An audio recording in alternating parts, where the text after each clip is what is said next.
Hello, नमस्ते, Sat Shri Akal. Welcome back to my YouTube channel Indian blogger निनी।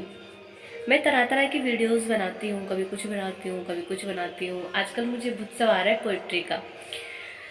तो अभी मैंने इसके पहले मैंने जो वीडियो डाला था, अगर जिसने भी नहीं देखा होगा तो आप लोग जाके प्लीज़ उसको देख लीजिएगा, वो आप लोग को पसंद आएगा। मैंने भोजपुरी में बोलने एक नया लैंग्वेज जो होता है वो उसमें बोलने की कोशिश की थी। तो मैंने ऐसे इसमें बोल दिया था कि देवरिया जिला से मिलता जुलता, बट हमें खुद नहीं मालूम था कि मैं क्या बोल रही हूँ। वो बिहार का था कि देवरिया का था, जो भी रहा होगा। पर मैंने कुछ नया करने की कोशिश की थी, इसी से मुझे मतलब खुशी है। और आज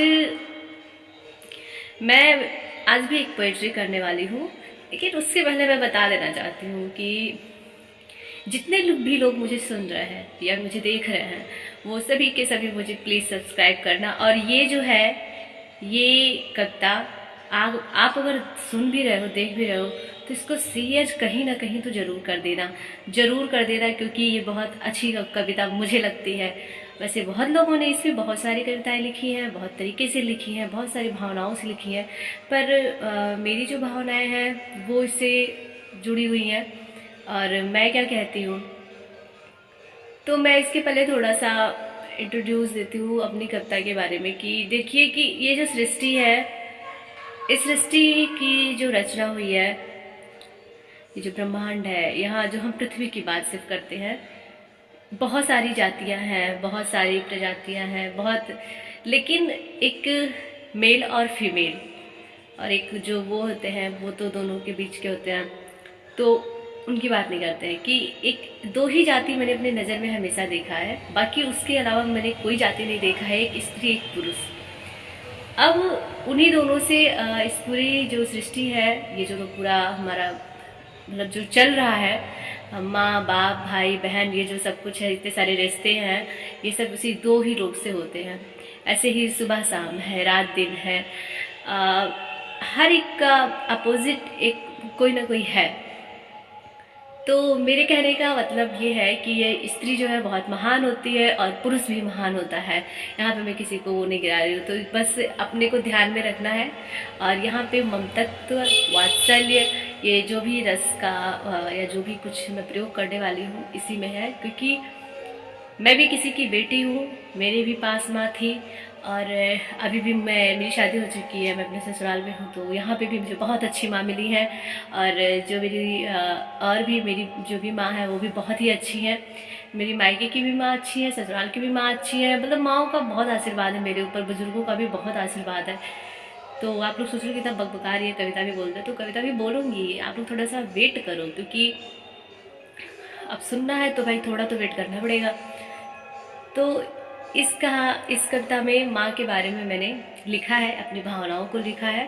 माँ बहुत महान होती है, उसकी भावना हम के कहाँ तक लिख सकते हैं, लेकिन जहाँ तक मैंने बहुत पहले ये लिखा था, और मुझे लगा कि अब YouTube पे हम अपनी कविताएं शेयर कर सकते हैं। हालांकि एक मंच था, वहाँ पे मैं नहीं जा सकी, कोई बात नहीं, मगर अब मेरा इससे बड़ा मंच कुछ नहीं है, YouTube से बड़ा मंच कुछ नहीं है, और आप लोग जैसे दर्शक भी कहीं पे नहीं है। तो इसीलिए मैं चाहती हूँ कि आप लोग मेरी इस कविता का रसास्वादन करें, ठीक है। तो प्लीज़ वीडियो को लाइक करना, बिल्कुल जितने लोग देखते हो यार, लाइक तो पक्का कर दिया करो, क्योंकि उससे मोटिवेशन मतलब मोटिवेट मैं होती हूँ। अब मैं शुरू करती हूँ। एक नन्हा सा बीज प्रकृति ने बोया जब माँ के आंचल में।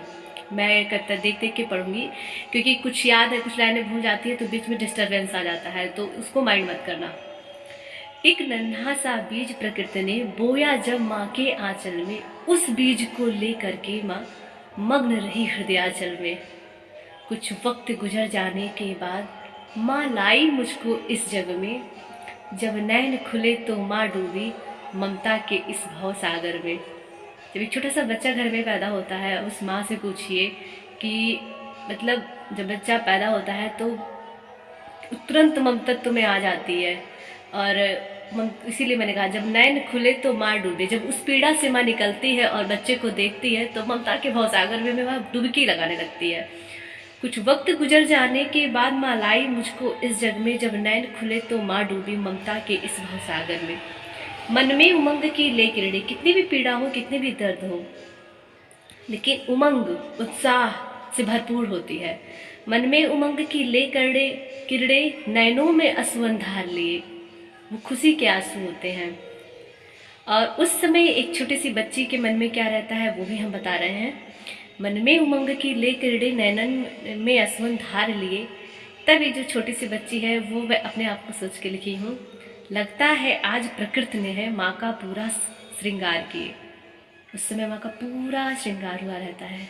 जब एक माँ, एक लड़की एक माँ बनती है तब पूरी सृष्टि उससे नजर आती है, क्योंकि उसने एक नया वंश, नया जनरेशन, नई शक्ति पैदा करती है। वह एक नया भविष्य पैदा करती है।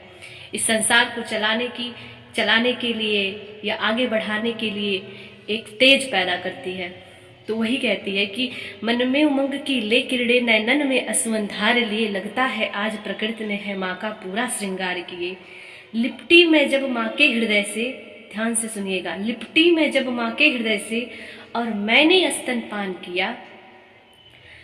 लगता है किसी पुण्य से है ईश्वर ने अमृत दान दिया। 9 महीने के बाद, गर्भ से निकलने के बाद जब माँ के हृदय से लपट के स्तनपान करता है बच्चा, तो उसकी सोच क्या है हमें नहीं पता, बट उस समय के लिए, उस बच्चे की भूख मिटाने के लिए जब माँ का दूध मुंह में जाता है तो वो अमृत के समान होता है। वैसे माँ का दूध तो अमृत ही है। जब एक गाय माता का दूध हम लोग अमृत के समान मानते हैं तो अपनी माँ का क्यों नहीं मान सकते हैं। लिपटी में जब माँ के हृदय से और मैंने स्तनपान किया। लगता है किसी पुण्य से है ईश्वर ने अमृत दान दिया। जब आंगन की मैं फूल बनी तब महक उठा मेरा घर सारा, पर उसकी खुशबू कुछ ऐसी थी जिसमें बीते जीवन सारा। ठोकर खाई, ये उन माओं के लिए जो अपने बच्चों के लिए क्या क्या नहीं करती हैं। ठोकर खाई, मजदूरी की, मेरी सारी इच्छा पूरी की। और सपने जो देखती है ना अपने बच्चों के लिए, वो किस तरह बताती है।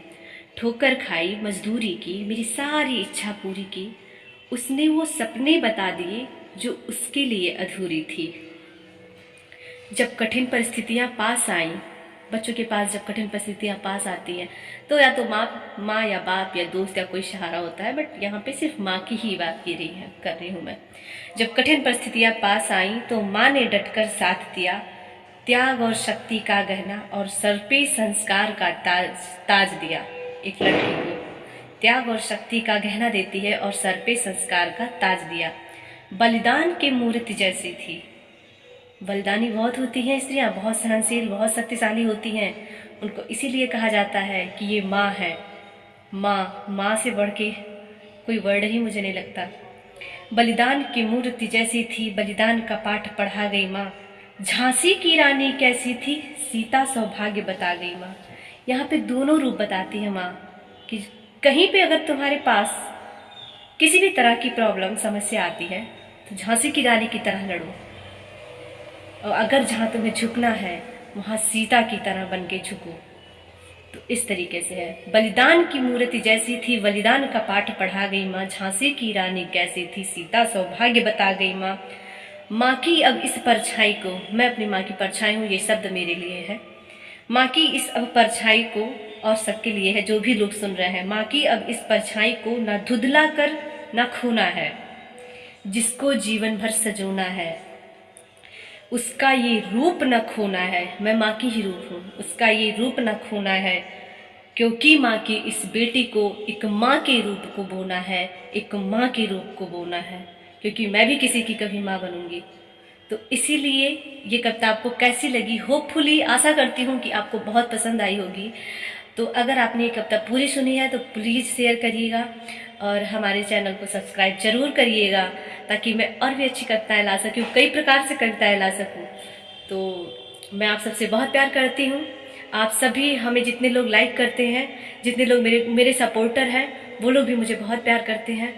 तो अब चलते हैं और हमारी अपनी माँ के खातिर, मेरी माँ के खातिर, उन सब माँ के खातिर इस कविता को लाइक जरूर करिएगा, शेयर जरूर करिएगा, कमेंट जरूर करिएगा कि ये कैसी कविता मैंने लिखी है, मेरी भावनाएं कैसी हैं इसमें और क्या सही है क्या नहीं सही है। तो thank you so much to all of you guys. Bye.